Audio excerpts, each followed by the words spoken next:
They told me I wasn't welcome at Thanksgiving. So I turned their turkey into a headline. When I was told, with cold smiles and a clipped, "We think it's best," that I was banned from Thanksgiving dinner, something in me didn't break.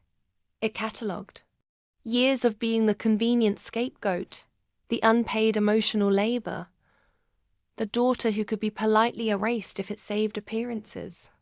I walked away that day with my head held higher and a plan tucked into my pocket. A week later, my phone buzzed, my mother's voice, sugary and sharp, asking about that $15 million my sister was inheriting. I let it ring. Here's the thing they didn't know. My sister did something quietly brilliant years ago. She'd watched the pattern.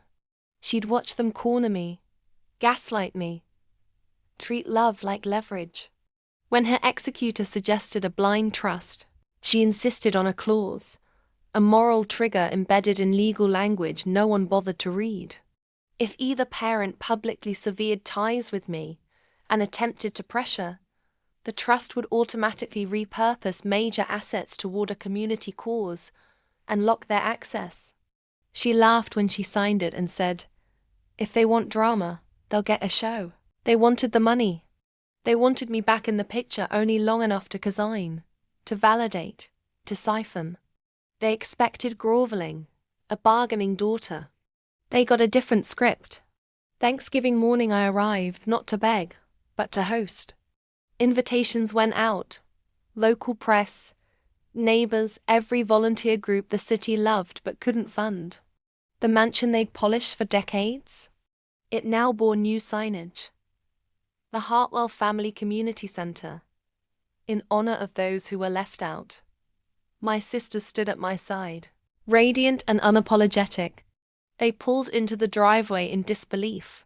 My mother's voice cracked through the crowd. "You can't." And my father's face turned the color of gravy gone cold. Security, obliged by the trust's ironclad legal clause, refused them entry. Cameras caught it all. The stunned faces, the whispering relatives, the neighbor who'd always suspected. The trustees read aloud the clause my sister had written. Should the grantors alienate or attempt to extort my sibling, the primary residence and a portion of the estate shall be converted to a charitable entity, serving those the grantors turned away. But my sister didn't just protect me. She used their own greed against them. The same home where they'd staged Thanksgivings for show was now a free kitchen, legal clinic, and scholarship hub. The legacy they planned to hoard became a lifeline for people they'd scoffed at. They weren't just excluded. They were witnessed, and the town watched them realize their name would forever be on a plaque that read, "Donated by those who could not see." Want more true-life comebacks, legal mic drops, and deliciously unexpected twists? Hit subscribe.